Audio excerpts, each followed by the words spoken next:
Good evening and welcome to Monday night's Gravel Trap Legends Trust Me I'm a Pro BMW M1 series. This is Tim Lawson and with me is Neil Haynes. How are you, Neil? I am absolutely fabulous, especially after a big weekend at the Daytona 24, and now we're in this sunny location in Argentina, I believe. Yes, Buenos Aires for round 2 of the Pro Series with Gravel Trap Legends.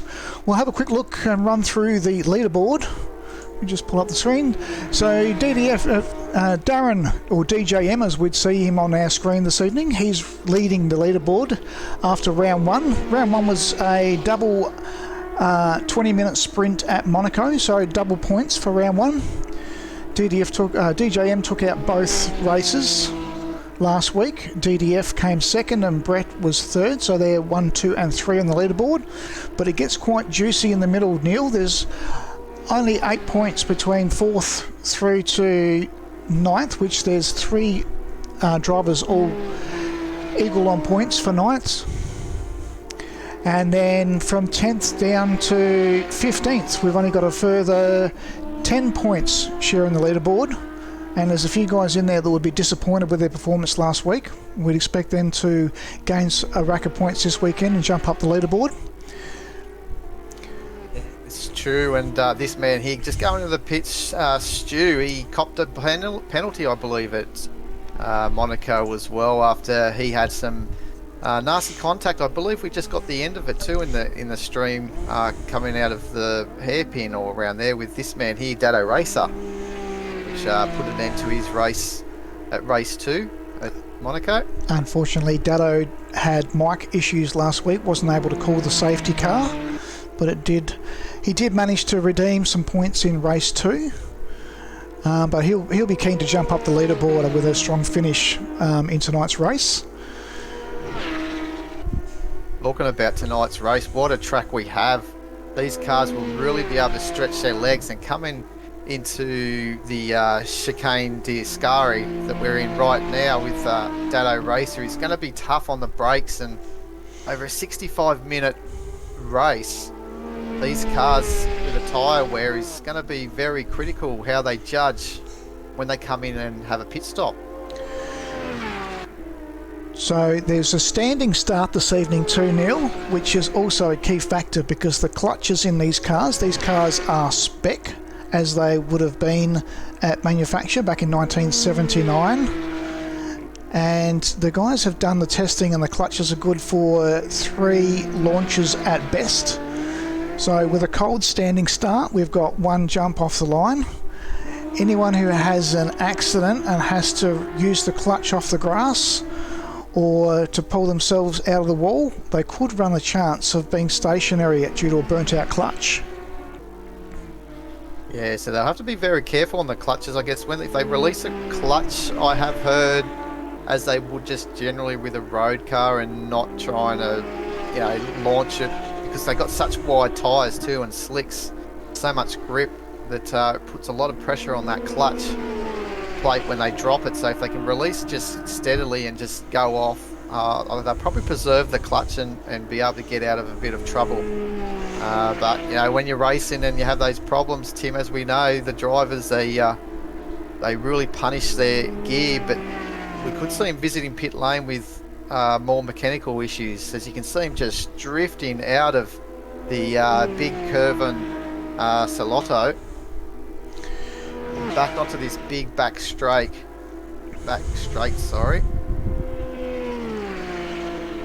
So Stu has got accelerated fuel burn set for this series, so there will be a requirement for a pit stop. They can't run much longer than 45 minutes without the requirements of refuel, and they will be encouraged to take on tyres. The burning factor here, Neil, will be anyone who has brake damage. That will cost them dearly for repairs in the pits. Yeah, changing brake rotors on these, I could imagine, would be, or brake pads, I should say, would be a slow process at the best. So, yeah, they're definitely going to have to manage the brakes. And I remember you mentioned at Monaco, some of the setup changes that they can do, was brake ducts one of them? Can they close or open those ducts up in these cars? Can you remember? Let's take a quick look, Nick, while we're just waiting for the guys. So 5 minutes to go with qualifying. We'll pull up the track map. We'll pull up the M1 setup. And we can't do anything with the differentials. They can change that. There's no radiator control and there's no engine braking control. We'll jump on the tyres and brakes. And there's no front or rear ducts, so there are no control at all. Wow, okay, so it's going to be very tough, that's for sure. And I believe during the shakedown race they had on Wednesday night, none of us were, either you or myself, were there to witness, but they had some very close finishes with cars almost finishing on the start-finish line together. So I think we're going to be in for a ripper of a race tonight. And with all the unknowns, with fuel burn, as we know, ×2 time progression, as you brought out, Tim, they're expected to probably last only on the 30-minute mark, especially the fast drivers. The fast drivers are going to burn the fuel more than the more conservative drivers, and they may be susceptible to needing to have a little splash and dash at the end. They just won't get to the end of the 65 minutes with only one stop, one would imagine, unless they can conserve a bit of fuel. And if the guys are racing, then conserving will be the least on their memories. But there is a virtual safety car available in this race, so if someone ends up worse for wear from impact from another car, they can call a safety car, which would enable the cars to save a little bit of fuel. It will group the fuel back up. But yeah, definitely the virtual safety car will help, Tim. That's definitely what some of these faster guys will be praying for, I'd imagine. As a rhetoric Gambit comes into pit lane. It's a very tricky pit lane, very tight as well, so obviously testing the practicing the pit lane is very important. And that little chicane before you hit the pit limiter there, it's a little bit like coming into Bathurst.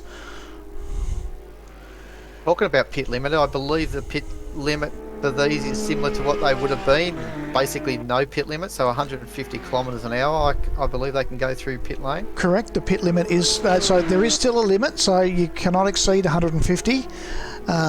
So anyone who has the first pit bay at the pit entrance has the full run of the pit lane, or anyone who has the end bay can have a crack at running down pit lane. But we can see how these cars have a beautiful slide coming around the back of the lake. Tyre wear is a major concern in these cars. The changes to Automobilista 2 has made big effects in the way the cars handle as they burn through their rubber.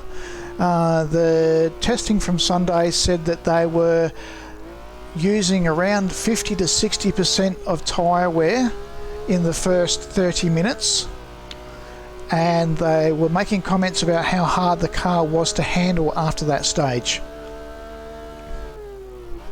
Yeah, I could just imagine the peak part of the grip has gone off those tyres.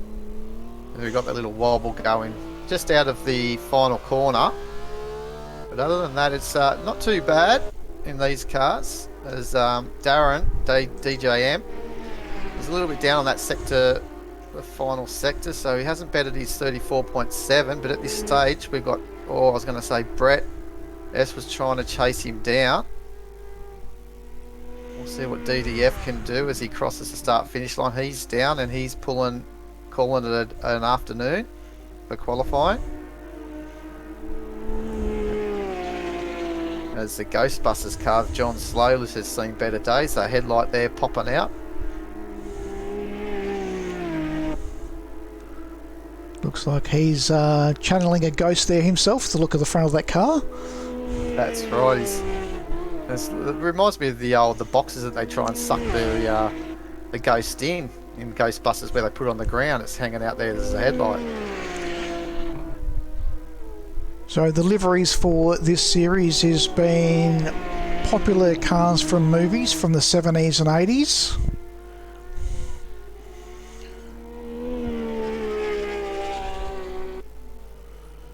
think oh no, he's not up. He's almost half a second off his best, so he's not going to better his time there. We'll just check if, oh, Zeski, man, this is what they were also saying, the grass is a little bit slippery on the outside of the circuits, and these cars are really leaning on the tyres at the exit of some of these corners.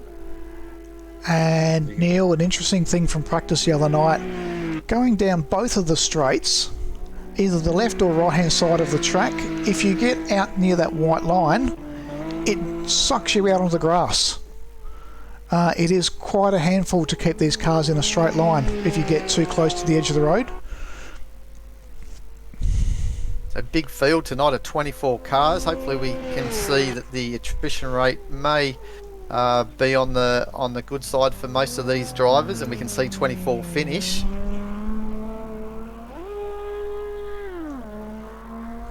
Ooh, sounds like he's lost a little bit of the clutch there as we speak, max power.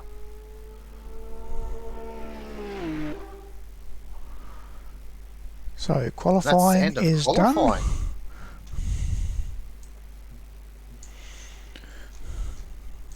What was the track temper? 37 degrees. So let's have a look at the sectors here. DJM has been fastest off the ranks all through qualifying, but we can see Brett S almost, there's 3 or 4 drivers all matching sector 3 times. And welcome to Illogical Sports, who's watching our stream this evening.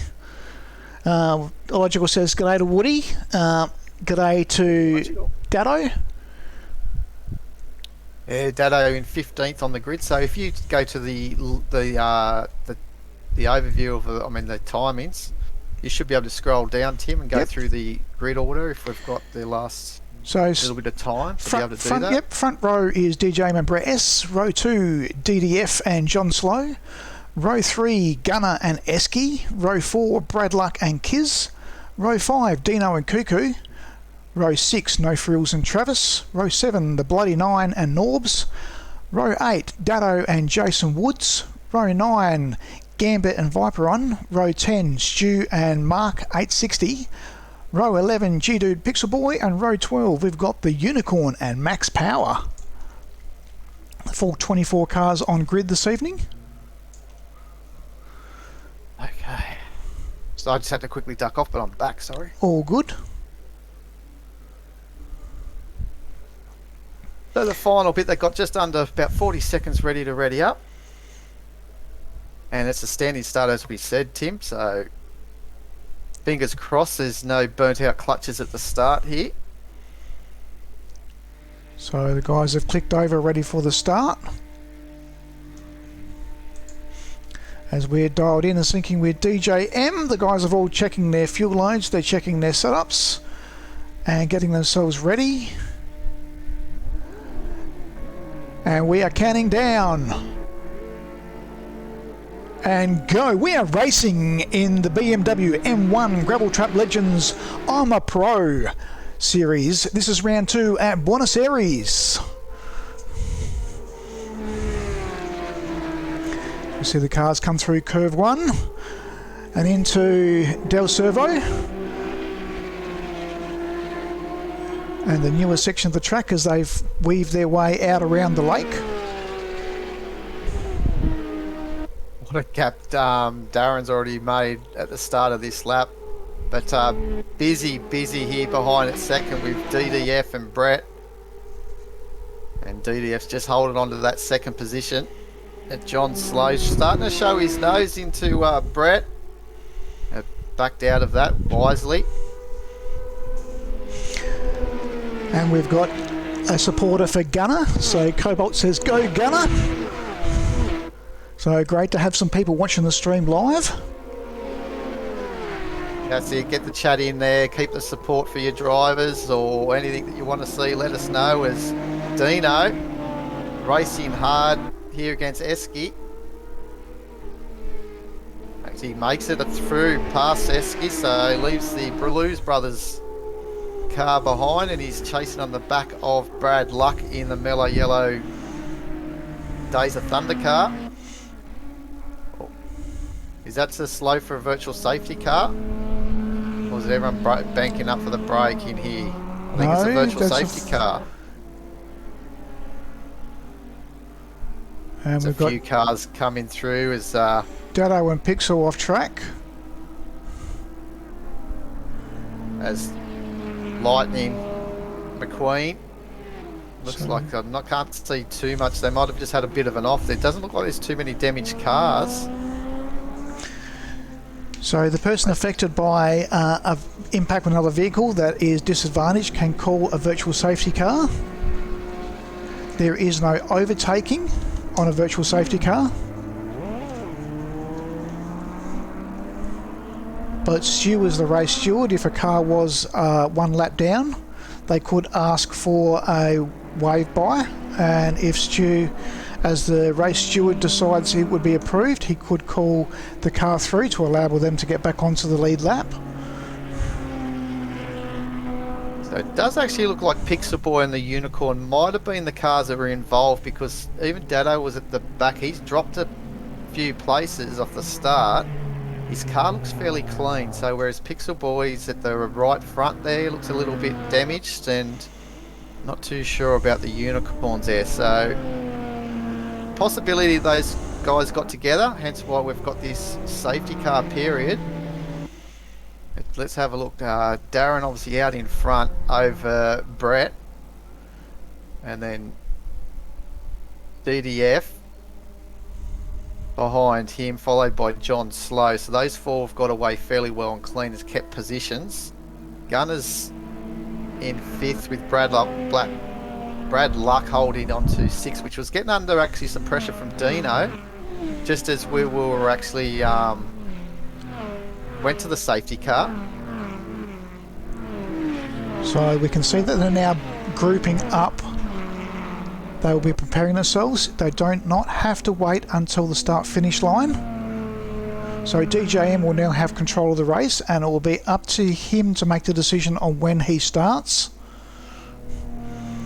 So the cars at the rear of the field would have made the call through the in-car chat to advise that they are all caught up, and we are now waiting for DJM to make a decision.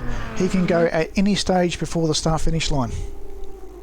Looks like Brett really doesn't want to let DJM have an easy run out of this final corner, so you think that he should have been up on him a little bit closer, but he's left his run a bit too late, and DJM has clicked his heels and can't do anything wrong. DJM at the moment. Do we call him DJM or do we just call him Darren? I think he's known as Darren, so Darren's fine. And again, we can see the little lick of flames out of the back of the cars. Again, a credit to Reza for the graphics of Automobilista 2.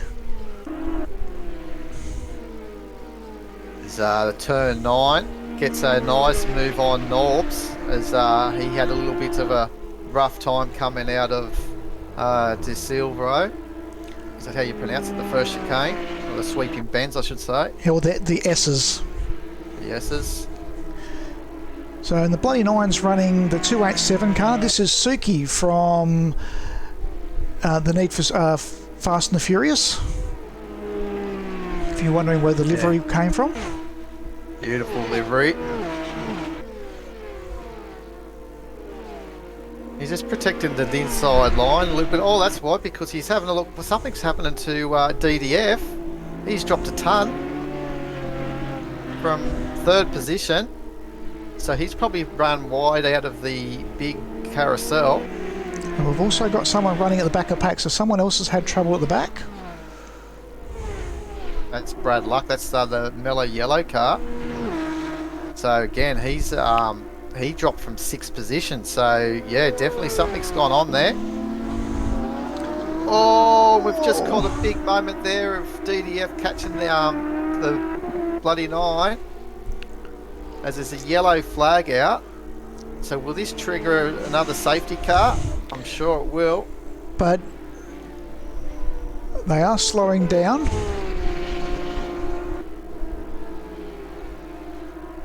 But this could just be playing in the hands also for people like Darren and Brett, Gunner, even John Slow. He seems to just be struggling to try and find his groove.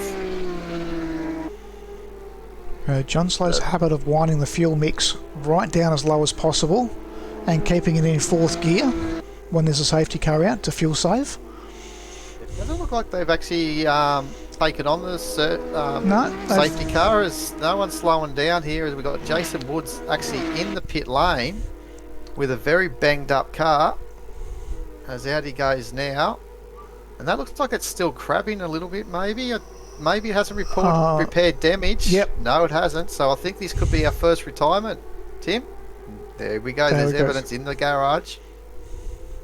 Unlucky.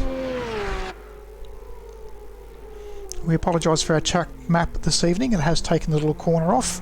So we are going around Curvo de Parga, which is a tricky little double apex hairpin coming back onto the start and finish line.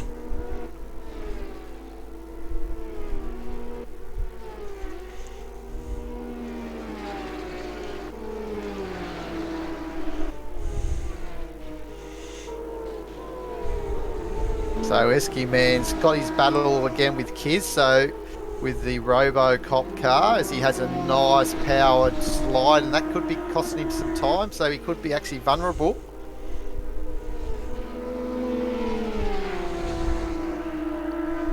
As Esky pulls out, and will he be brave? No, he decides to tuck back in behind Kiz. But this big turn around the back of the lake, Curvon del Salado, is where it's a make or break corner, Neil. It seems to feel like it goes on forever, and then it gets tighter and tighter and tighter, and it's easy to get yourself caught out and drift off track. And here comes Kiz into the having a look at John Slow, hard on the brakes as we're looking at Esky Man. Then I thought he might have been a little bit cheeky and tried to shove it down around the outside. The inside running for the second part of the SZ. And an interesting point, Neil, there did not appear to be any slipstream advantage on these cars at all. Yeah, right. And here it looks like a good move maybe happening here for Esky Man. But he's just had to feather that throttle, but he looked like he had a good initial run out of the final corner, but he's lost some ground. The Kiz. But the key to these cars, Neil, is getting traction down, maintaining your momentum and keeping them in a straight line. And it's not easy. It's very similar to driving a V8 supercar. The torque range on these cars is impressive, to say the least, considering these are spec from 1979.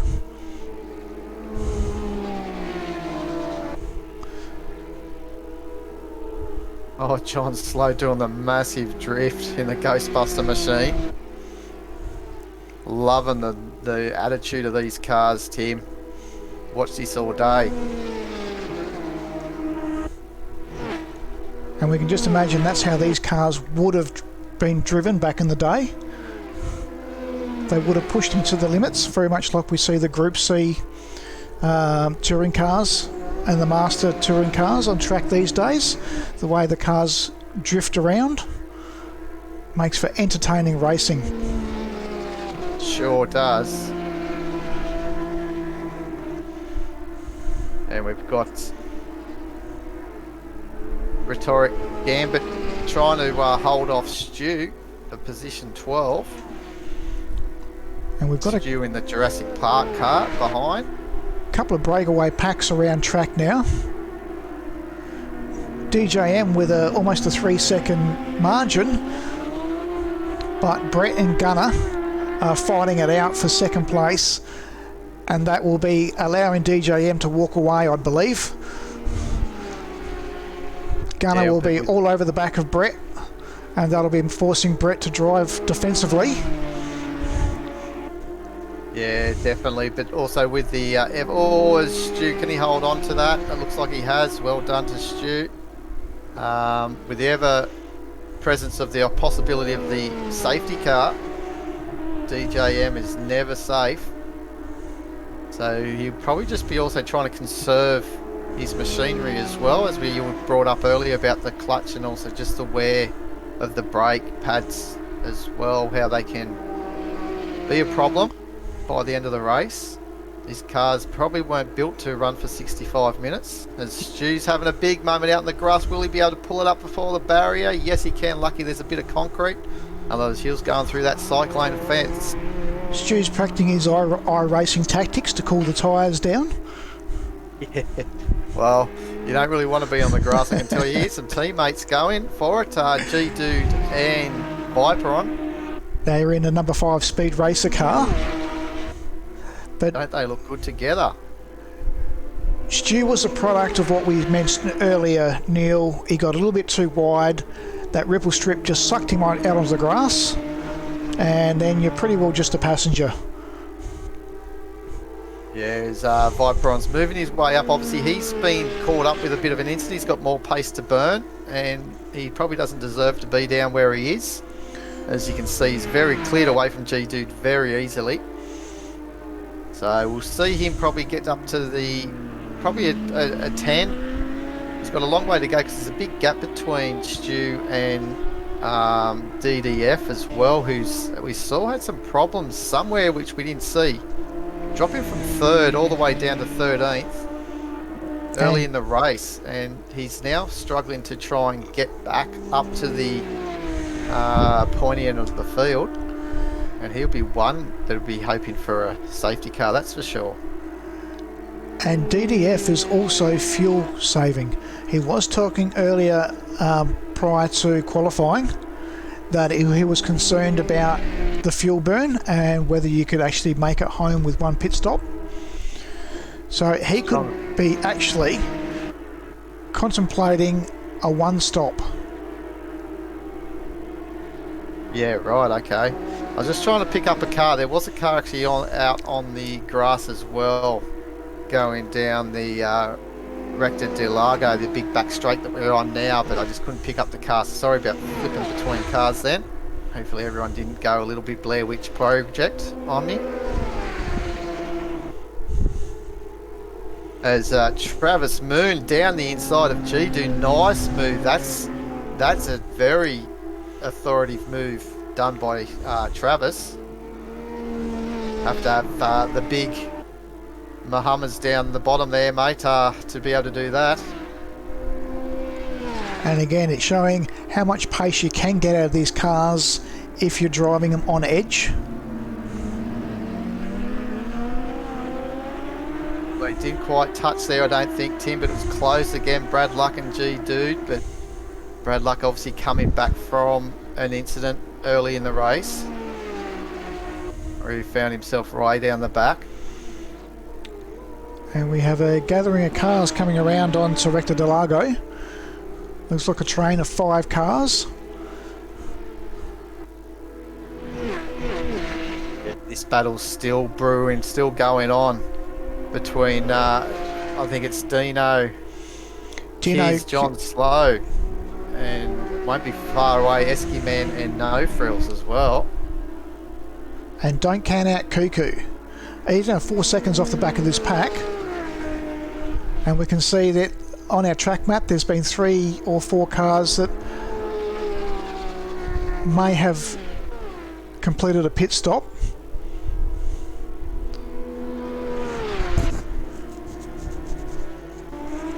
Why don't we jump on board of here on the roof here of John Slow, as he's had a slow exit actually out of the final corner. And we'll see how he goes for a lap around here at Bruno Aries.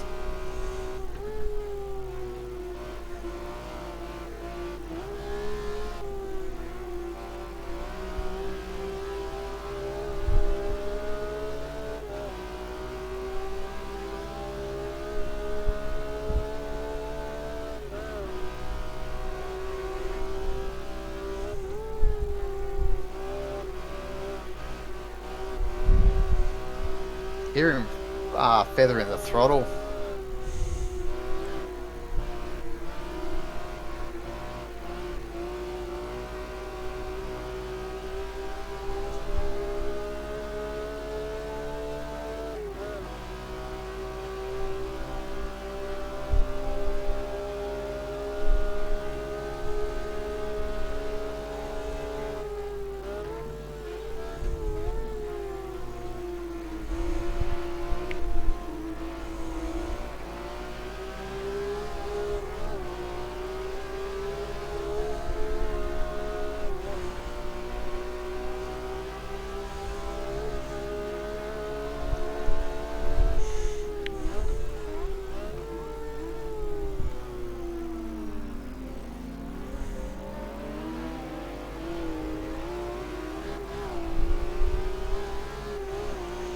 I think what we're looking at here, Neil, is a difference in gear ratios.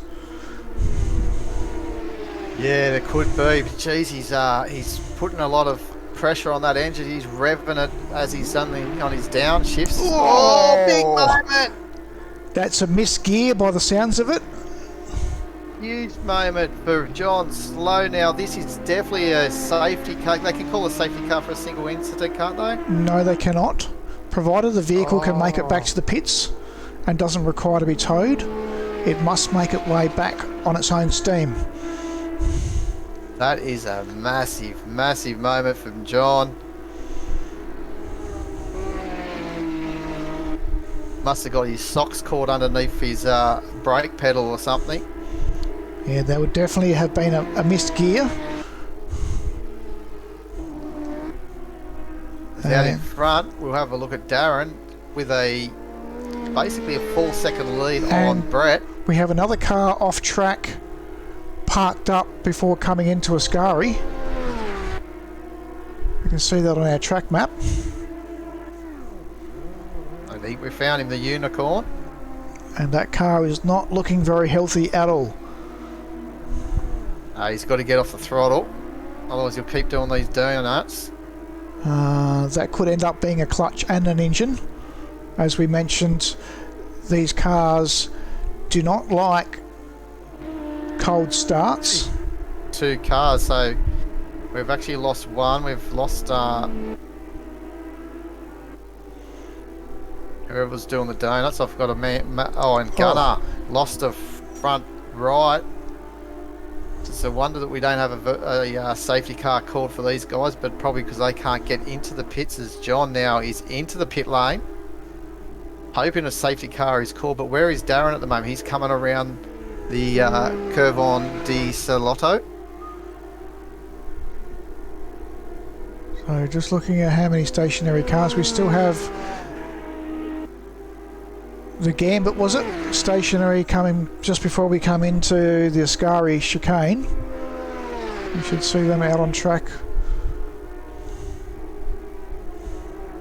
Yeah, I believe that that's all over. The Gunner, who's still, I think he's blown his engine now. Yep, he's actually out with the now ghosting. So unfortunate there for Gunner. So sorry, Cobalt, but Gunner's been a retirement. So we've still got 2 cars in the pits. Yeah, unfortunately after Gunner, actually we've got to bring out as well. He won on the weekend at LZNZ Combined Racing League's Daytona 2.4, so he'll be a little bit annoyed about the situation here at Bruno Aries because he's come away from a high. We're looking at DJM now, who has a commanding lead with almost 5-second advantage over Brett S in second place, and Brett's a full 10 seconds ahead of Dino now. Yeah, Dino's starting to become, as we saw earlier, in the clutches of the hands of Kiz and Esky Man, and at the time John Slow as well, before he had his big moment, which has now put him at the back of the field into 21st. So it's an early night for the Daytona 2.4 hour winner of Gunner, unfortunately. Now another point here is, Neil, we're almost at critical point, so we believe that they could pit with 40 minutes to go and a full tank of fuel would get them home, but the risk for tyre wear would be a major concern. Right, you'd think that also would need a little bit of fuel saving at that 40-minute mark, or not quite? Or it should be safe, because what was a 65-minute race, wasn't it? Yes, and they believe the 40 minutes was the critical point. Right, so we're getting close there, as you said. Well, let's have a look to see how Dado race is going. He seems to have a little bit of a damage there in the front left. But other than that, he looks like he's moving not too badly, with G-Dude only just in front of him. Less than a second.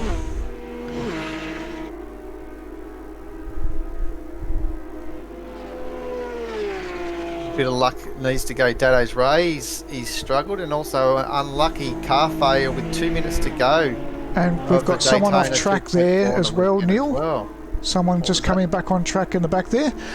Cobalt has just confirmed that Gunner was caught up in someone else's mistake. Oh, right. That might have been the one that we saw doing the donuts. So that's not very nice to see. And unfortunately, with the missing tyre, wasn't able to make his way back to pit lane. So that was default retirement, unfortunately. So we're looking to see if Dado can climb into the... Well, he's up into the 16 now, but if he can get up to the top 15, as he's fighting G-Dude in the Speed Racer car, and obviously Dado Racer in the DeLorean from Back to the Future.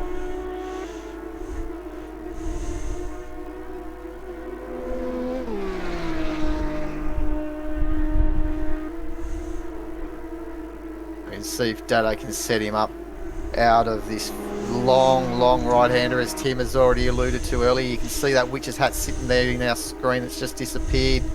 That's where the corner really tightens up, and you just need to get into that apex of that witch's hat, and try not to run out wide.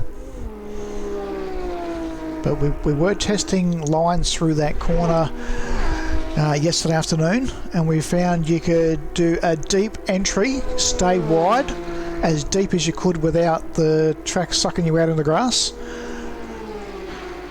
And there was 15 to 20 kilometres an hour between the right line and the wrong line, exiting that onto the back straight, which is where you can make up your pace and line yourself up for an overpass coming down into the chicane Ascari. So here comes Norbs in the Wayne's World car, trying to get through Gambit in Smokey in the Bandits car.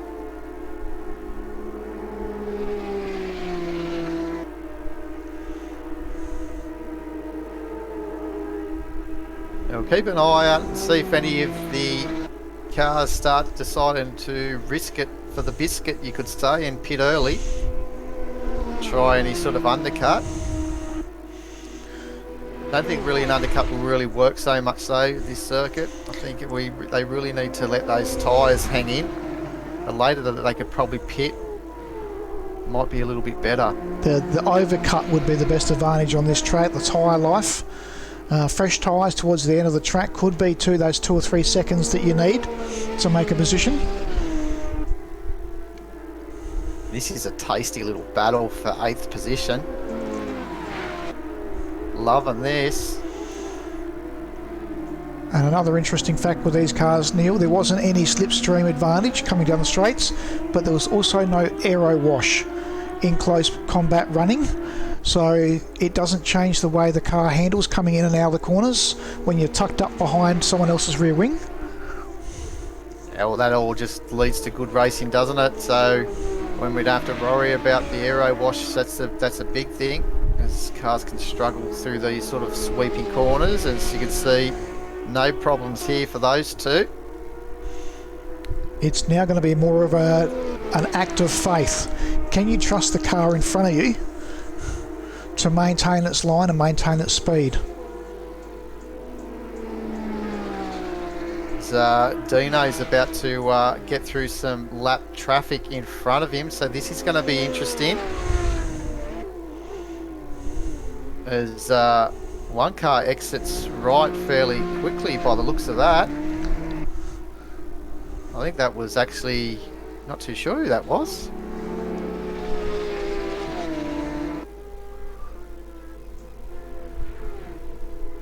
It may have been Dado, but I'm not too sure. No, Dado's up at the, still handling behind G2.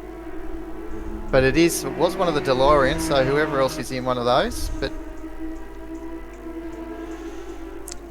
looks like everyone's back on track. JM from the lead is into the pit lane, so he has pulled the pin. And let's see if anyone else is going to follow him. Doesn't look like it at this stage. This is the 50-minute mark, so this would be a little bit of a gamble.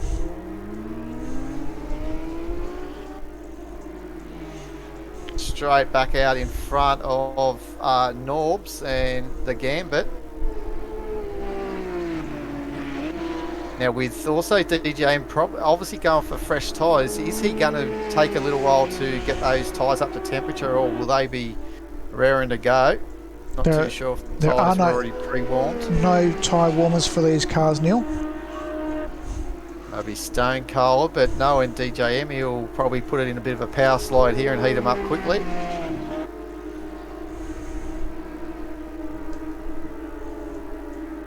Oh, that's a close call for Toric Gambit. As I mentioned, you can take the advantage of the full track width on the outside to try and maximise your turn-in angle. Oh, flaught with danger, I'd say though, with the grass just waiting to take you away.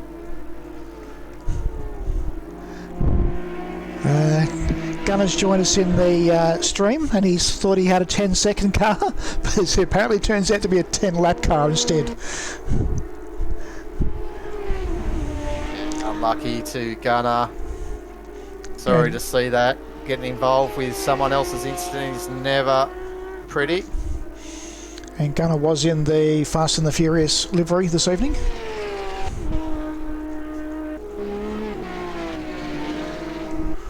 As we're here comes No Frills is starting to now catch on the back of Eski. And Cuckoo is still ever present as well, just a little bit further back.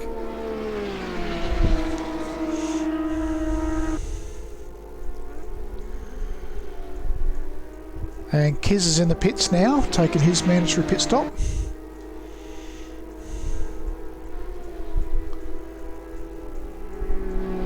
So I wonder, this will be interesting to see if Darren is actually, is No Frills holding on the outside there, got away with it. If DJM is maybe opening him up to maybe being chased down at the end of this race. He did have a healthy margin, I think. What did we say, around about 6 seconds or something when he pitted, I think. Yeah, so to Brett, and then there was a further 10 seconds back from that. So Brett would be the only one that would be contesting at this stage, unless of course we have another virtual safety car, which would enable the field to be banked back up again. That's power in the Scooby Snacks car, just holding off Speed McQueen behind him of Pixel Boy. As we've got the faster Darren coming on through, as he puts a very hold your breath moment move behind Max Power, where Max may have got lost where he was going. And Max has backed out of it there and allowed Darren to go through. The battle resumes for 19th position. As you can see, a lot of good battles right through the field for all different abilities here at Gravel Trap Legends on Monday nights. As here comes Light McQueen. Through he goes. I'm trying to pick up the right man there. Oh, sorry about that, guys. Oh, that was the Gambit. There we go. Finally got it, because Gambit and Norb's still at this big battle for 7th position as they come up behind Max Power. And the bloody Nine's not far off the back of this pack either.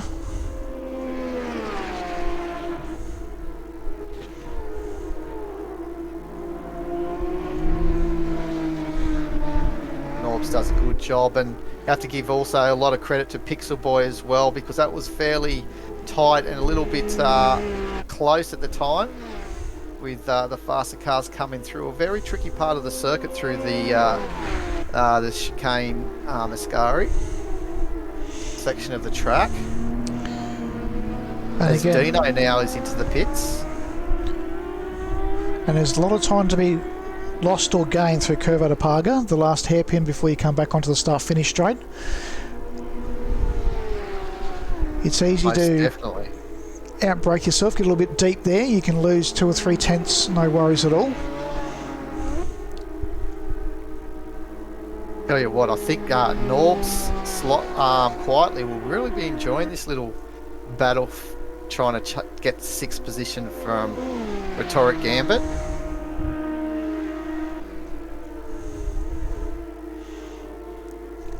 And Darren's now coming up on the back of Cuckoo. So won't be long before he'll be looking to move up into 4th place. Still just over half an hour to go, and there's still a majority of the field yet to pit. So Viperon's just jumped into the pits for his mandatory pit stop.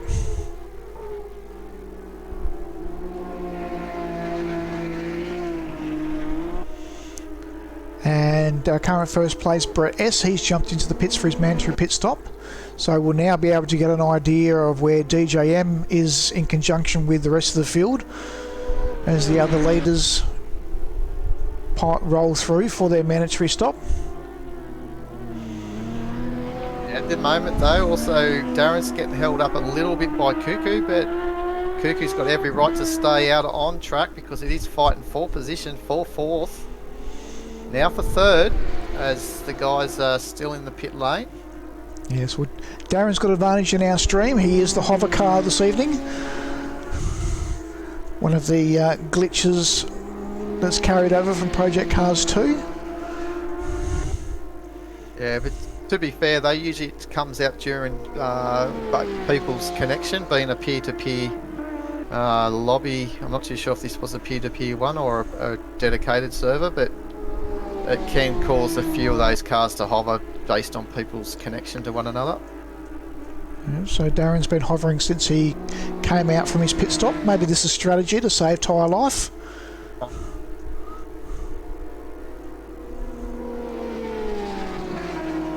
Will he have a look down the inside? I think he will. Cuckoo's still holding strong here, but he's just going to probably be off the throttle a little bit and on that brakes early to let DJM through, which has happened. Yes, we're still 30 minutes to go. There's no point in risking it right there.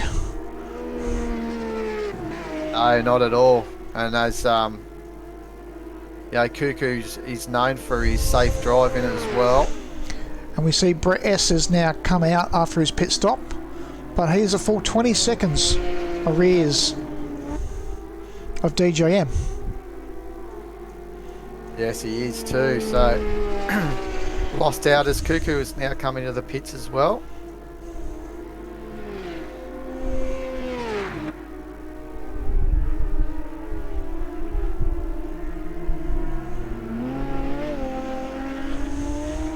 Nato's been in the pit lane for a fair chunk of time as well.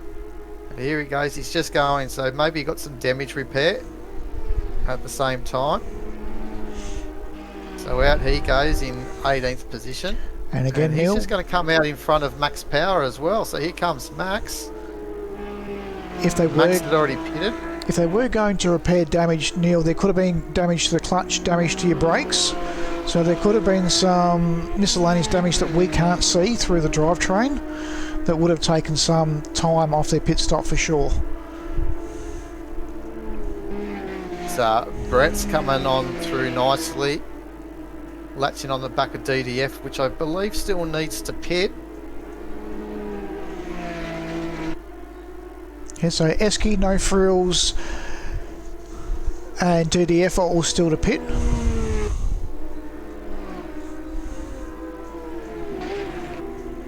And here they both come in together.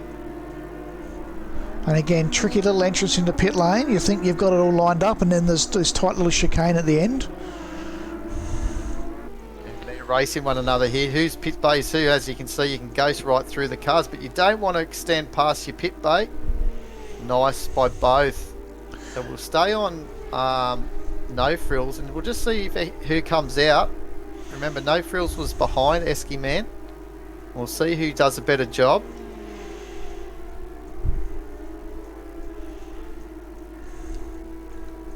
So the car just behind No Frills. I'm not sure. I forget who was actually in the Speed Racer, but it's not. It's not DDF. Esky Man. So the three cars, we have DDF, Oh, Esky and Frills. G-Dude. Yeah, G-Dude is actually in the speed racer. So there we go. No Frills has actually got out. Oh, has he? Here comes Esky, man, because remember he was a bit further behind in pit base, so he was already at a bit more speed. So it looks like it's back to battle stations again. And it doesn't look like they either lost too much from one another.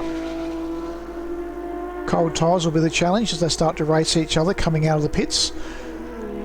And for anyone who was unsure, the pit lane limit for these races is 150, as it would have been in 1979 for the original series for the BMW M1s.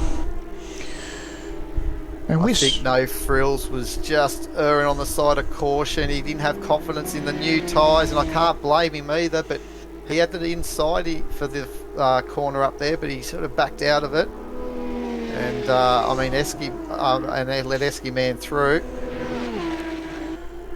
But now he looks like he's having a go. I think he's got confidence here. And looks like Esky's... Oh, he's going to challenge him. He's got the run on the backs as we swing back to the left. And they want to be careful. There is a track cut for that little bit of curbing on the inside there, Neil. Okay. So and here comes back No Frills. What a battle we're seeing here.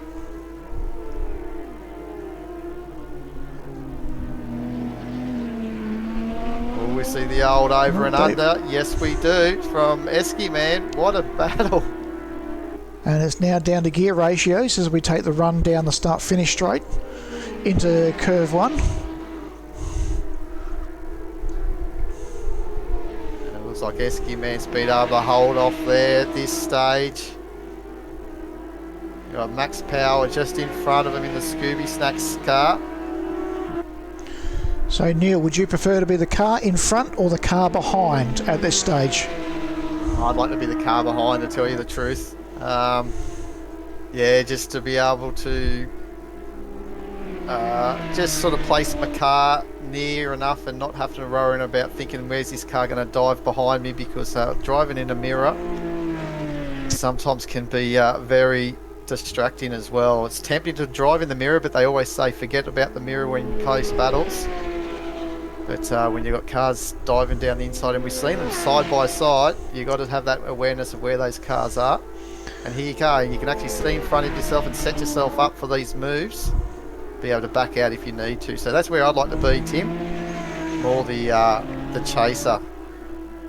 Well, I think Gunner's just commented because he'd like to be on track with the rest of the guys, but he's barracking for Esky, and he's cheering for Esky to stay in the lead here and keep in front of No Frills. Yeah, he's doing a good job.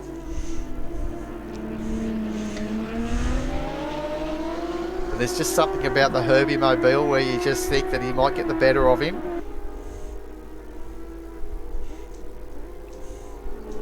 But there you go. It's looking like that this is going to go on for a while.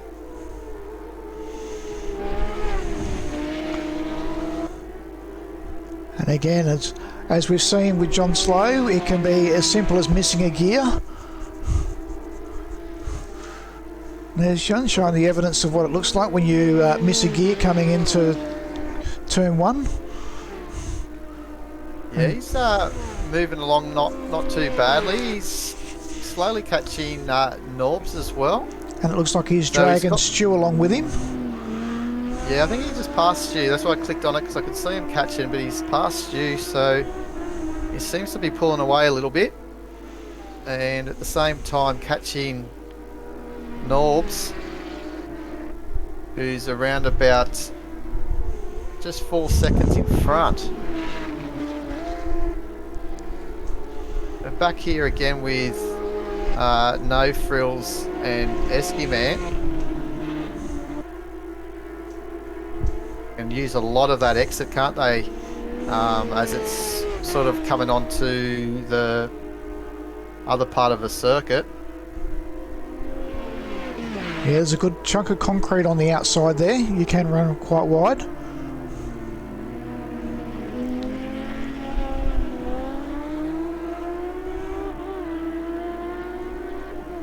it's about time we jump on the roof for a battle packed lap around Bruno Aries.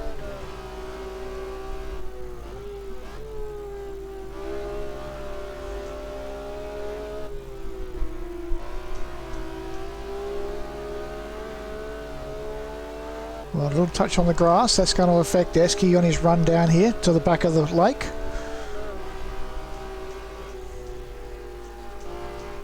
He's not game, is he? That was the same things when they came out of the pits. No Frills had a run and he backed out of this running down the inside. It's not a corner that you want to be. We can see the attitude of the cars through here. It's a brave man who goes too wide around through Curvo de Salado. But the advantages of getting good traction coming out of the turn 4 down Recta de Lago. A no frill jumps in front and takes the lead coming through the chicane. Ascari. And he just may have made that one stick. But as we've seen, Neil, the pace on these two cars is fairly equal, so we'd expect that Esky's going to stay with no frills here, and it won't be long before he again finds a line up the inside. As no frills is being strong to try and block that move down the inside. Esky's thinking about it. I think he thought about it about 3 times, Esky, but decided that better off just letting this one go. And as you mentioned, Neil, this is the advantage of the car behind. They don't have to worry about their line. They can just put the pressure on. The car in front is trying to maintain their speed. It's easy to overdrive these cars. Lose a little traction in the rear. And 3 or 4 tenths coming out of this long right-hander.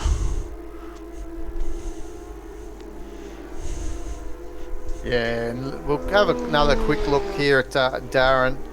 Absolutely smashing it on lap 28. With a 20-second lead over Brett. It's an outstanding job again.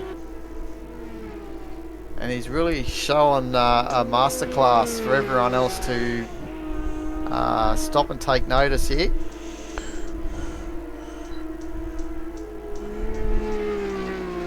And could this be 3 from 3, Tim, and absolutely take away a nice big points haul leading into round 3 next week? And everyone will be scratching their heads. How do we stop DJM? Maybe they need to get their elbows out early on.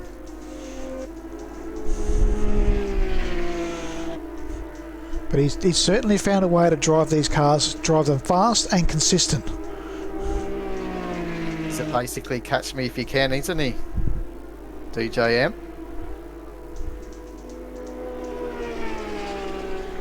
Just trying to pick up. There's another nice little battle coming through the Ascari chicane now. I'm not too sure. Here it is. It's actually Stu and Kiz. So Kiz is obviously had some dramas as well.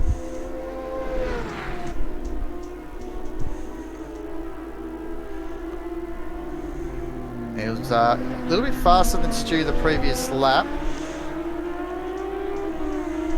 And John slowed back into pit lane as well, so that's another unscheduled stop for John. And if that's any track limits, I'd say it wouldn't be, because it would have just been a drive-through. He's actually stationary there at the moment in pit lane. That could very well be fuel required. He did have to pit quite early due to his damage, so it could be that he's run out of fuel. Yeah, right. Oh, that's exactly what I'd say it would be, Tim. I forgot that he actually pitted early. And here we go. Stu holding off. Robocop behind him. Of Kiz. They're up to 13th, Stu. So we've got the dinosaur versus the robot. That's right. It's like the Predator, isn't it, really?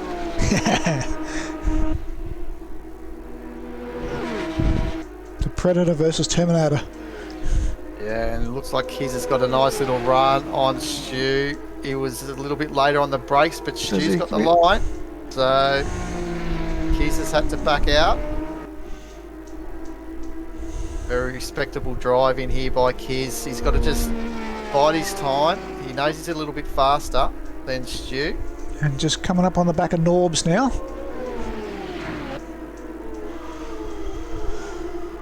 No, that's not Norbs, I don't think. No. That's Pixel Boy. Oh, that's Pixel.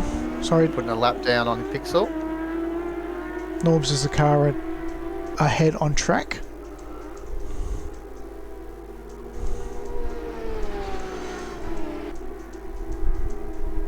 And we're down to the 16-minute mark, Neil.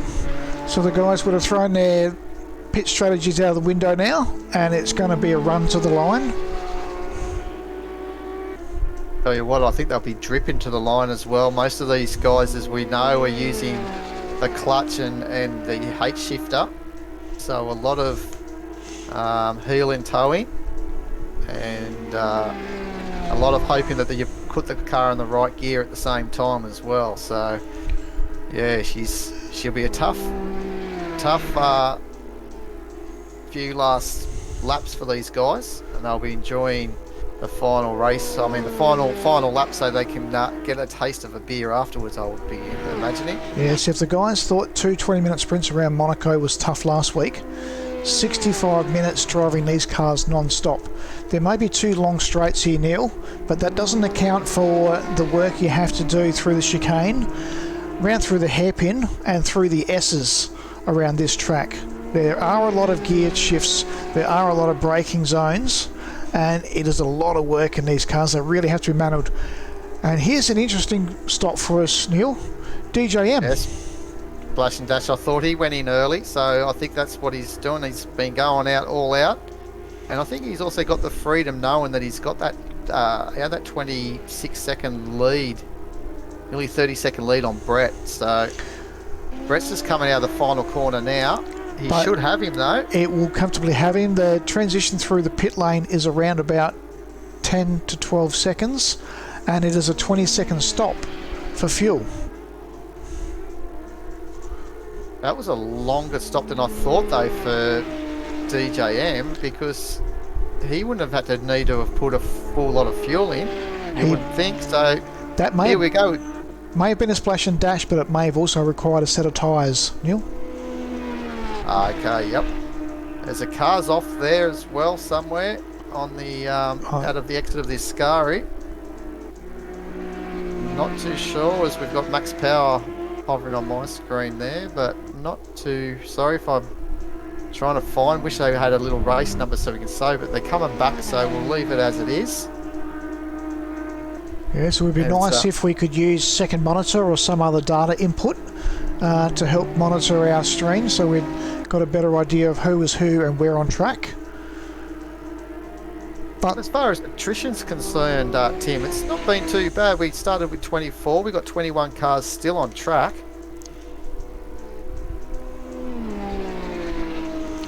But the big talking point at the moment is DJM having to take that second pit stop. And that has now got Brett in the lead. With it sure does. Almost 6-second margin and only 13 minutes to go. That's a big ask for DJM to try and make up that time now. Just remember though, he will have those fresh tyres, and we're talking about Brett, who's probably had his going now for the last probably 12 laps since he pitted. Maybe not that many laps, but maybe close to 10 laps old compared to fresh tyres. So with DJM, that's had the constant pace as well, you should be able to catch the back of Brett, but as you said, the time's slowly ticking down and he's still yet to pass Brett. Well, if Gunner's still online, what do you reckon, Gun? Who's going to have this race wound up? Yeah, waiting to see as well, to see if Brett can make this. It'll be a great victory if he can. He's in the Not too sure what car. What's the car is he in again? The Fury. Yep, that's the Fury car.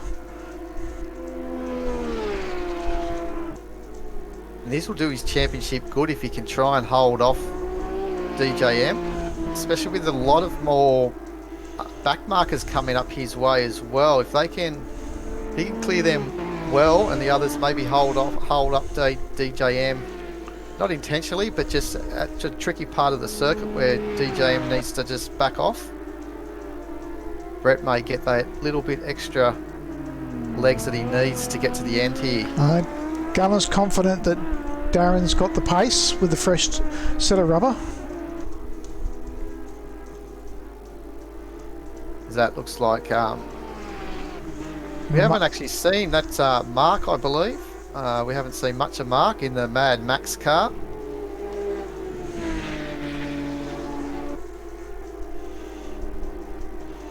In 21st. It's had a bit of a lonely night, but obviously also probably really finding this car a little bit difficult, as he's backing off to let these faster cars go on through. So back with Brett at the moment, holding a 3-second margin over Darren. Gunner's guessing that DJM had to stop for brake damage. It was a discussion point during practice over whether the brakes could last the entire race. But as we can see now, the 5-second gap is now down to 2.5 seconds. And still 10 minutes to go. So we'd expect within 2 laps DJM will be on the back of Brett. We'll just have a look at this to see how DDF is tracking. He's actually doing pretty good after having the earlier incident, and working his way back through the field, and he's got the Bloody 9 in front of him in the Fast and the Furious car. So we'll keep a little eye so we try not to miss any challenge for the lead. We'll try and stay on top of all this.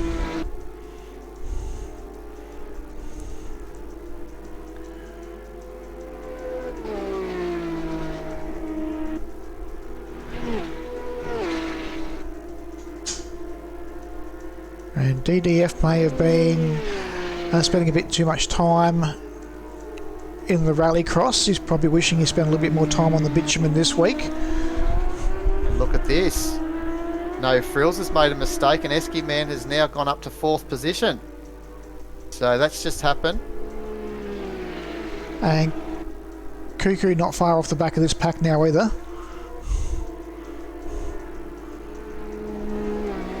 Getting too close now not to be watching this for the battle, because anything can happen if Brett has a little slip up. We'll see DJM all over him. Brett at the moment. And Gunner said a big shout out to Dino, sitting in 3rd place, having a great drive, although it being a bit lonely out there by himself. Definitely, he'd love to have all the bit of radio comms to keep him active. Oh, Dino, he's had a pretty lonely race, as you said, just sitting there minding his own business in 3rd. But I wouldn't say it'd be a lonely race. He'd always be still fighting that car, and lots of lap traffic that he's had to deal with through the race. Sometimes he may like just to have a nice, easy 3rd position result without too much battling at hand. You can see now DJ right on the back of Brett. And Gunner said a big shout out to Dino for the impressive work he's put in behind the scenes, making the livery pack for this series. Oh, most definitely. A lot of the work behind the scenes from some of these drivers, these admin, is unbelievable. It's what makes these communities tick as well. You see Dino putting the move on Brett now. Yeah, down the inside goes DJM. The advantages of fresh rubber there. Yeah, he could pick his line. You said that you didn't want to go too wide through the Salotto, but you can see when you've got fresh tyres, you can choose the line you want. And Darren has been able to make easy pickings there and pick up P1 again. Let's go back and have a look to see how Cuckoo's faring. He's obviously finding a no frills, and I would have imagined that maybe having a few little brake problems as well. And we've said how Cuckoo just looks after his equipment, drives the car straight. And look what's happening here at the end of the race with 7 minutes remaining. And I think with keep it cool. Esky Man and No Frills challenging each other, it's probably taken a little bit of pace out of their race. It's allowed Cuckoo to catch up to the back. We'll go back here also to this little battle of the Bloody Nine. So it's all happening at the pointy end of the field as well. There's a few battles starting to hot up.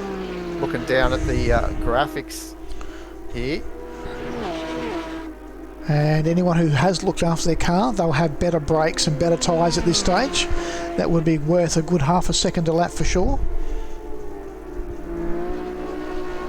It's one impressive helmet that the Bloody Nine has as well.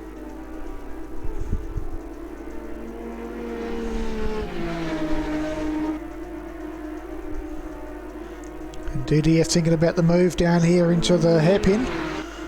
It backs out. Just showing the 9 that he's in there, reminding him that he's got to be conscious of his lines, otherwise he'll take advantage. Just remember too, I believe DDF might have pitted later than the 9 as well, so that could be another telling factor in this last 6 minutes of the race. And there's no one extra lap either, so it's timer runs out wherever the leader is. That'll be the final lap. So everyone watching our stream this on, we hope you're enjoying the commentary and the footage. We're streaming Gravel Trap Legends Trust Me I'm a Pro BMW M1 series. This is round 2 at Buenos Aires on Automobilista 2. We're currently watching now the battle for 4th, 5th and 6th with Esky, No Frills and Cuckoo.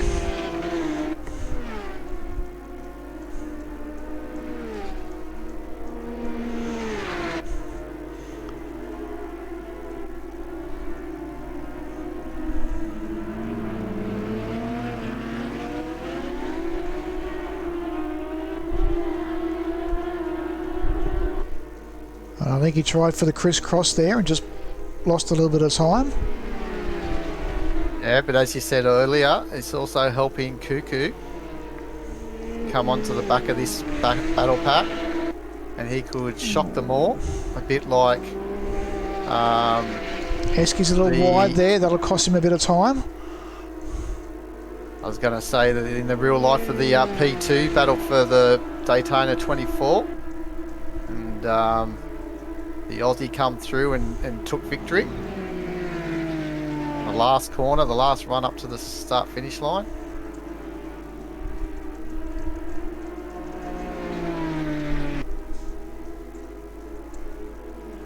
Oh, pushing a bit hard there, running a little bit wide for No Frills. Does that allow Cuckoo? He's going to put the pressure on now. Around the outside, if he can hang it around the outside through the Ascari, he's going to have a better line. Committed. Yes, he does. He's committed. He is committed. Oh, little contact there.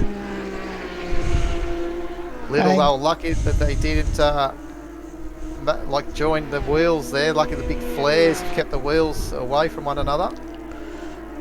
It's like the end of the Daytona last year, where the two GT cars came together, coming through the bus stop. That's it. Talking about Daytona, it's all happening. But Cuckoo now into 5th place, so he'll have eyes now for Esky Man. No Frills just needs to settle down a little bit. This little battle here's been brewing between Brad Luck and Travis Moon. It looks like Brad's just run it a bit wide and may have dashed his chances of a little charge, but we've also got the Bloody Nine and DDF still at it.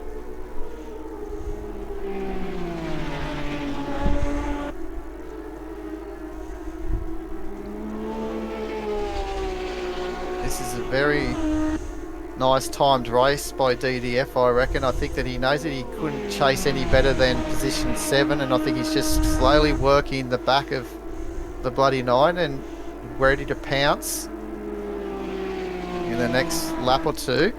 And DDF is one of our streamers. He streams live via the VR and he has quite a big following. So he'll have a few of his English counterparts cheering him on this evening.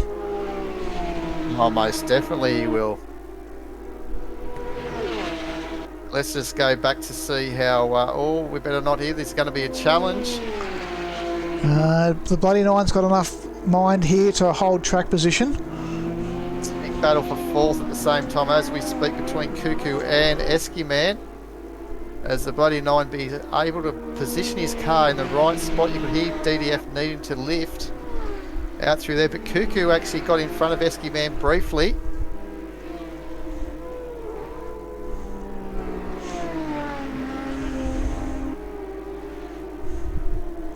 Well, we see the the big power slide. Mystery Machine drift off in the background.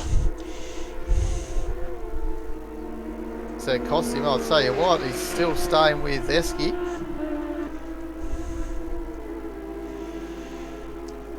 But the Bluesmobile is all over the back of Tenacious D.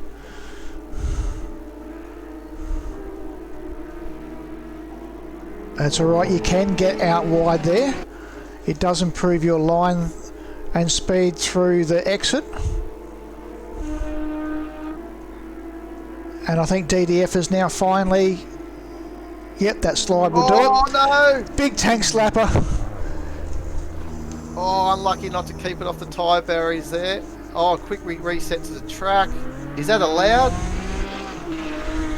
He could have pulled himself out of that sand trap there. I think that should be looked at maybe in future, because Brad Lark could have had an opportunity to maybe have made that move as his Travis move on the bloody 9 if he didn't do that track reset move. I'm sure the stewards will have a look at that after the race. Oh, look at this battle here with Esky and No Frills. They're still at it, even though Cuckoo's now taken 4th position. These guys are still lapping side by side. Esky on the outside has to back out of it, but No Frills. Oh, that is close. He's all crossed up. This will be the last lap. So it's all for nothing now. Esky's got the run. DJM. Sorry, where are we? Yep, Esky had the run. He's managed to jump No Frills. No Frills is still in front of Esky.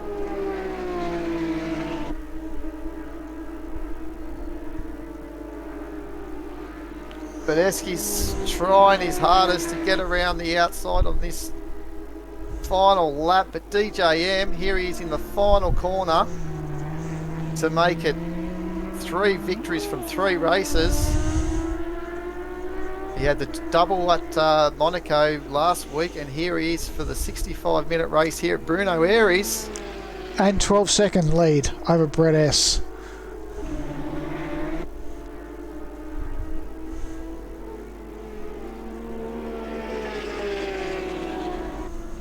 This is coming all the way down to Cuckoo's just in front of No Frills.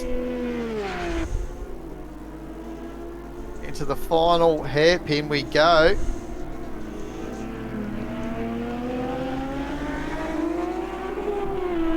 Plenty of opposite lock as they get out of the final corner. And hats off to Cuckoo for managing the car through there, enabling him to have the performance at the back of the race. So Brett S was the man that came in 2nd position. Sorry we didn't see him crossing the start finish line, but I think you'd be well aware and happy we kept on that battle for 5th, or for 4th between Cuckoo and No Frills. And Dino, a man that we haven't seen much of, as he had a lonely race. He got 3rd. And well done to that man. And Cuckoo well deserved 4th. DDF, what a drive back to 7th, Tim. I think that was a pretty good drive when he was right down the back of the field early on in the race.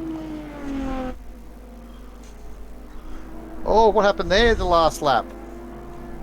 Norbs and Gambit. Gambit got a little bit crossed, I think, out of the final corner. Lucky to hold on to it and come home in 12th position. And I think that was Stu holding on for 13th. So we had Darren in first, Brett coming home second. And we're just having a quick look here. The separation for the best lap times. Have a look between Dino and Cuckoo. Barely 100ths in a second in it. Absolutely incredible. Yeah, good times by them for sure. No Frill and Brett's also in the mark there. And DDF, while finishing back in 7th, also had some consistent lap times. Brad Luck was obviously not luck on his side, finishing back in 9th or 10th, just behind Travis Moon. Norb's coming home in 11th place. The Gambit holding down 12th. Stu coming home in 13th. John Slow 14th. Kiz in 15th. Viper on in 16th. And Dado finishing at 17th. Yeah, nicely done for all those guys. So we'll have a quick look at the leaderboard. So Brett will now move up above DDF. Darren will take the lead. And the B9 wasn't racing this evening. Oh, the bloody 9, he was further down. So he'll drop back. No Frills will jump up. Brad Luck may stay 6th or may fall down to 7th. So there'll be some movement after this evening's race on the leaderboard, that is for sure. Yeah, definitely. What a good race though, Tim. There was a little bit of action everywhere through the field. It was hard to keep track of at the end there, but I think we captured a lot of it. And yeah, it was a good victory by Darren for sure, and coming in for those brake pads as well, and he still was able to maximise and take the full points and keep hold of his lead that he has had. So don't know what people are going to do to stop him, but we'll have to find out next week, I guess, Tim. We might see whether we can get Darren over into our chat for a quick talk to see how his evening went. I'll see if I can drag him into the chat. Let me see if it's going to let me do this. Yeah, and obviously we've got next week for round 3, when I can actually finally find it. Yeah. So good evening, Darren. Congratulations on the win. Oh yeah, thanks. I was, wasn't sure how it would plan out. The difference between it looked like most people were going to go one-stop strategy for fuel, but I figured for that to work, I'd need 2 safety cars, or at least 2 laps on the safety car at the time. So I thought I'd just roll the dice and go for a 2-stop. With the shortened pit entry plus the 150k pit limit speed, I thought it wouldn't be too bad. So, and it worked out. So certainly did. The pace you had with that fresh rubber. Did you have to take on brake pads during that race? No, I didn't. I'm not sure what the wear was, but yeah, it wasn't showing any signs of it on the temperatures, so I just left it. And also it would have taken way too much time. I think it was like 20-30 seconds per pad, and they were done separately, so it just wasn't really an option. Okay, yep. So fresh tyres both stops? Yeah, well, the tyres are done at the same time, so they can and take less time, so it's not too bad. Just get fresh tyres and back on. I think I started with 90 litres and I meant to go 70 and then up 80 and then 70, but ended up doing 90, 80 litres, so most way too much at the end, but we're still alright. Most of the other guys, I think, started with a full tank of fuel for that one stop. Yeah, were you a bit surprised at all, Darren, where Brett was not quite on the tail of your car on the restart after that, the one and only safety car period that we had? We thought that he may have tried to challenge you a little bit more early at that start, that restart. Yeah, I think we sort of do it a little bit different each race, so it's not as easy to predict. And this time I just basically punched it from the apex of the corner, and I think that's what gave me that little bit of a gap. Yeah, it did but no, slipstream or anything around here wouldn't have mattered much. Yeah, I thought it looked like he was. That's probably where you did get him, because he did look like he was starting to get really close to you on the entry to the hairpin there. And as you said, you caught him napping, I think. And yeah, it was clearing out there. You've kept you out of all the problems behind, and not that there was many. I think we finished still with 20 cars after 24 starters, so only 4 non-finishers, which isn't too bad. Yeah, there's a couple of, I'm not sure what, people had sort of gearbox problems and things like that, but not too bad. Yeah, nice one. So three from 3, and will anyone be able to stop you? That's the question when we go to Interlagos next week. And there's a track you're familiar with at all, Darren? I haven't really done the classic layout, I assume, not the modern one. Yeah, it's the 76, the classic layout. Yeah. Oh, okay, yeah, I don't think I've probably done only a handful of laps over that one, so not really familiar with it. I'll have to get on the practice and see how I go. Yeah, be a little bit easier for you. 45 minutes. How was it for 65 minutes? Just give a little rundown of where you're at with that. Was it was a bit draining? It's not too bad. I don't mind that length race. It's just a bit hot and humid in Sydney at the moment, so get a bit of sweat on despite having the fan on me. So yeah, nice one. Otherwise, not too bad. All right. Well, I think we'll let you go there, Darren, and nice victory, mate. Yeah. It's a pleasure to watch as well. Congratulations. Thanks for joining us for a chat, mate. We'll let you go back to the group. Yeah, cheers. So there you have it, Neil. That is round 2 for the Gravel Trap Legends M1 I'm a Pro series. And Interlagos next week, yeah? Yeah, next week, 45 minutes around Interlagos. As I just find my track map up here. Yep. So off to Brazil. Another change of pace. Yeah, it should be a good one, that one. That should be very interesting. No big long...